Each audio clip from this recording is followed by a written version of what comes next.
What up? What up? What up? You're now tuned in to the Progression Podcast. Man, I'm your host, 007, and I'm glad to be back in the building with you, man. It's been a great day, great week, great month, great year.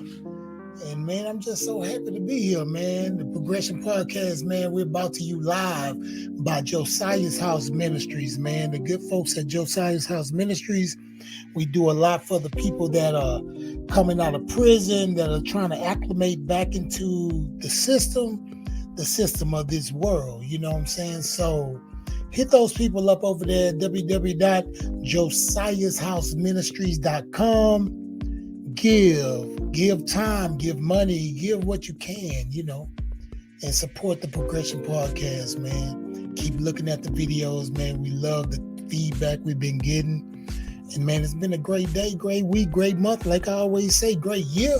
And we gonna get right into it, man. The name of this show is so synonymous, and I'ma say this with my chest. You can't break me. I'll turn it down a little bit. You can't break me. Man, I've been through so much, man.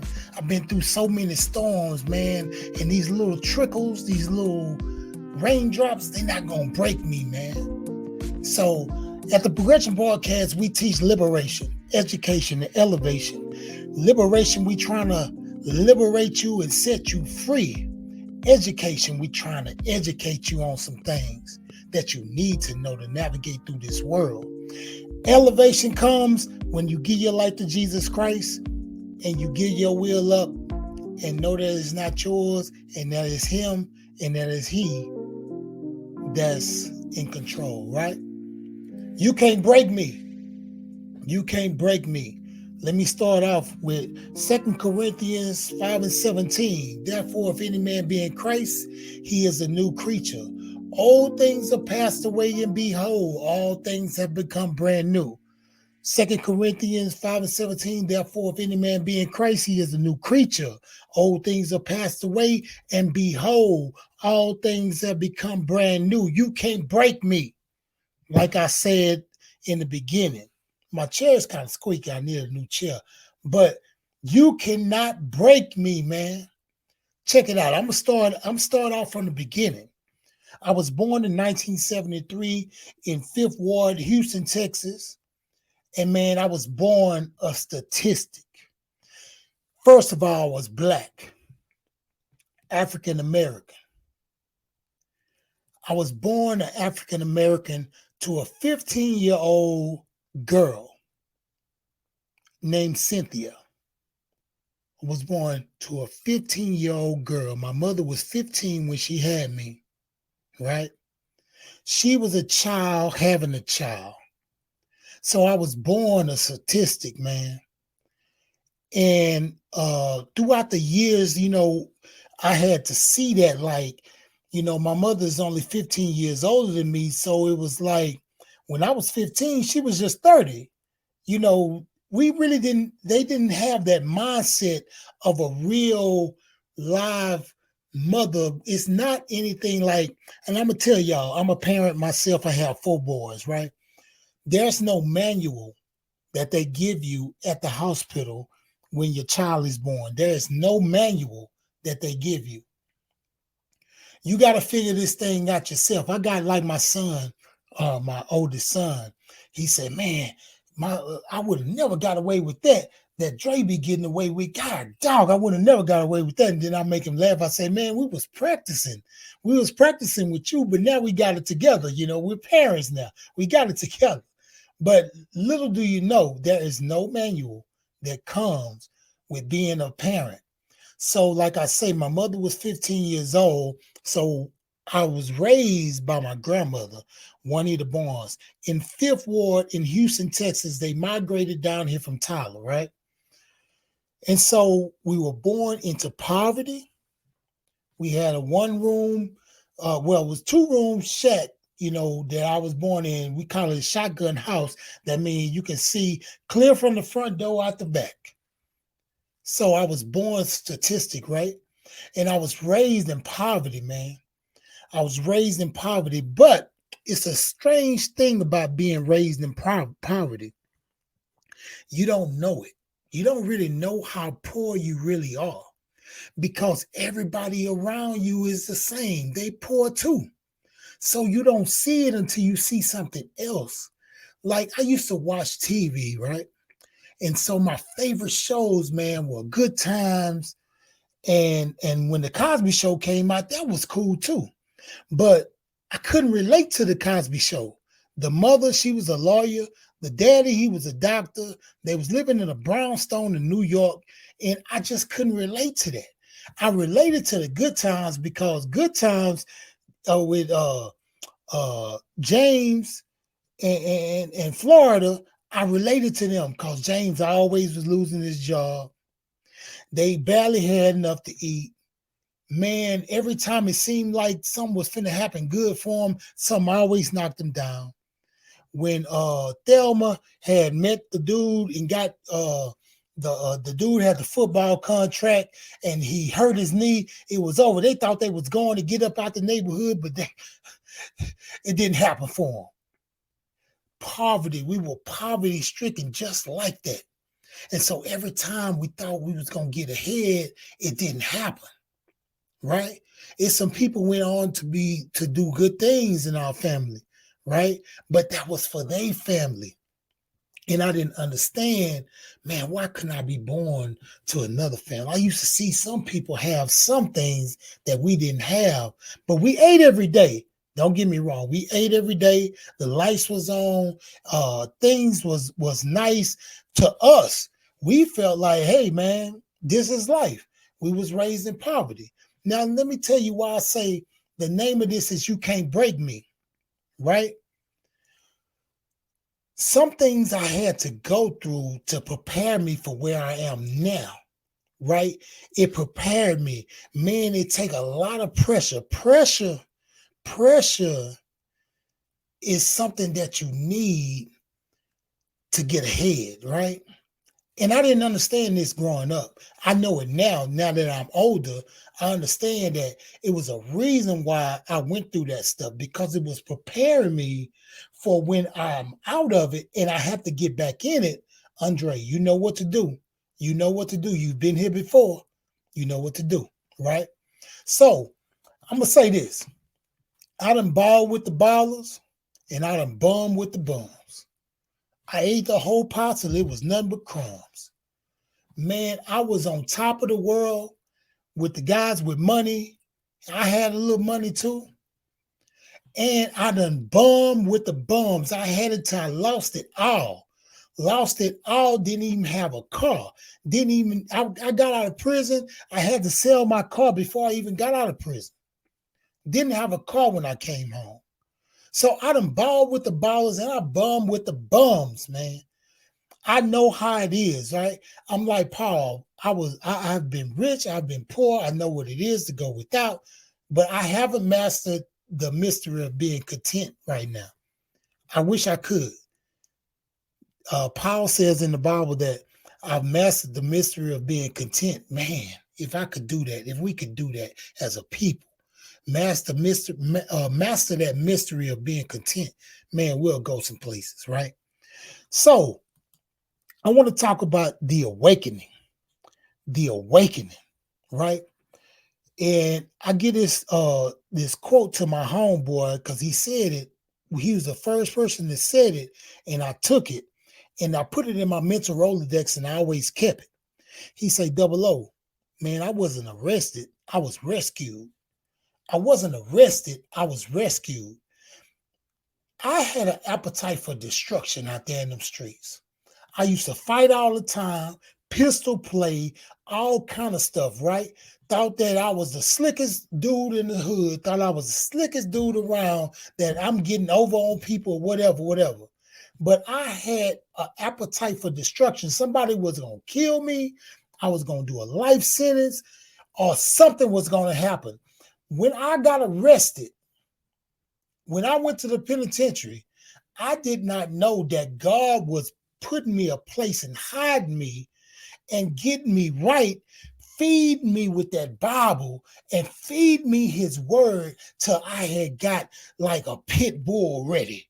Man, I had ate the word day and night, ate the word day and night, and bam, I gave my life to God, man. And now you can't break me. And that was my awakening. When I got in that prison cell and I seen that my decisions got me to this point, every decision I thought that was good for my life, dude named Marshall in there, he told me, he said, man, everything you thought was the right decision got you right to this point. What you thought was good for your life got you to this point. And he was right. He was right, man. And so my next thing I want to talk about is now that God elevated me, like we talk about liberation, education, elevation. I was liberated from the street life when I got arrested. And then when I got arrested, I was educated in the prison system on a whole bunch of stuff, not just the Bible, but life. And so then I was elevated when I gave my life to Jesus Christ. When I came out, man, things just started happening back to back to back to back. And where I'm at now, man, my career's going good. I own my own home. A whole bunch of stuff. I don't brag about it because it's all God. You know, my kids, they're all here. I love them. Some in college, some doing jobs, some flying here, doing that. Hey, man, but it's not all good. But, man, it's all God, right? So I had to tell you that my awakening, it changed my life, and I'm so glad to God that I went to prison. Boy, people gonna trip out if I say that. Man, I'm so glad to God I went to prison because that's what saved me. That's what turned my life around. It gave me the awakening that when I get out, I need to do something different. I need to move different, right? So my next thing is I have a reason. I have a reason for doing what I'm doing now. I don't do nothing just for happenstance. I don't do nothing just for because, I have a reason. Look, let me tell you something. The reason I live my life the way I live my life now is because I don't want to shame the gospel. I don't want to shame the gospel. I don't want to put God to shame when he said, man, he's given me 1, 2, 3, 4, 5, 6,000 chances. And then I mess up again, because I do mess up every day. I do something that God's not pleased with every day. I don't know what it might be sometimes. It might be a look. It might be a something that I said that I shouldn't have said. But hey, my heart is his. That's what I want to have, that heart for God, like they said David did, right? And so I have a reason. Let me tell you my reason. When I got married, God gave me that woman to take care of her, right? Not to tell her what to do, and I'm not doing what I'm supposed to do. I'm supposed to do what God is telling me to do, and she follows me, and the children follow us. I have to be the head of my household. Now, as a father, my 4 boys are my reasons. My wife is my reason, right? And me, I'm my reason. Man, I won't disrespect myself, right? I'm not seeing no disrespect for myself. I'm not finna have it. So anything that's disrespectful, I'm not finna be a part of it. Anything that's foolishness, I ain't got time for it. So, man, you got to get it in your brain that you got to have a reason. Let me tell you, I'm going to go back to what I was saying. Born to a 15-year-old mother, right? Born a statistic in Fifth Ward, Houston, Texas. Born in poverty, raised in poverty, right? I done balled with the ballers, I bum with the bums. I know what it is to live the life of having nothing, to want, to be in want, to be in much, right? And right now, God has given me much. And man, I want to thank God for what he's done. I had that awakening in prison. God found me there and said, hey, you need to get it together. And then I just got to tell you, I do have a reason for doing this life. And you have a reason. All you got to do is wake up and see it, man. And see it. See that it's a better life out there. It's a better life out there for you. There's a better life out there for everybody around you. And once you get saved, I'm telling you, 90% of families where the husband gets saved, the whole family gets saved. Man, the men got to step up. We got to step up, man. My last thoughts, man. And this is real intricate. It's not about winning. It's about finishing. It's not about winning. It's about finishing. I had a verse that I was going to say, but I was trying to memorize it. It was, we always said like a cliche. We say the race is not given to the swift nor strong, but the one that endure to the end. I think that's how the verse is supposed to go. But then I started researching, and that's not even the verse. It does say, the verse does say the race is not given to the swift nor the strong, but it goes on to say the bread is not given to the wise. It goes on and tells you, but you have to endure to the end. The one that steps in the right place is yours. You got to step in the right place. It's not about who winning this thing, man. I'm not in competition with nobody but me from yesterday, trying to be better than I was last year. It's not about winning, it's about finishing. And I want to finish the race, man. All I want to do is finish the race. Right? It's always somebody that got more. There's always somebody that's stronger, that look better. So, man, if you get into that competition thing, you're going to be forever messed up. So, man, I'm telling you, man, look, leave your comments, man. Leave your comments for the show, man. I've been thanking y'all, man. And then I have to go back to that. I have a reason, man, that's dedicated to my uncle that passed away, man. James, I love you, man. I love you.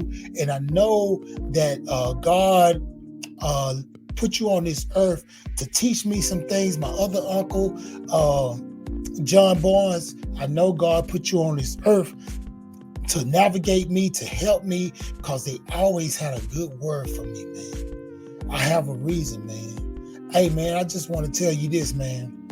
Don't let your yesterday kill your tomorrow. And I think I breezed by that a lot. Don't let your yesterday kill your tomorrow. I just went through a timeline of events of my life, but how I was born. I'm not letting my yesterday kill my tomorrow. I know I got a lot to do. Man. And I got a lot of good people around me, man. Got a lot of good people around me. Hey, man, subscribe to the Progression Podcast on YouTube, man. We here and we ain't going nowhere. Man, this 007, man, I love y'all. Peace.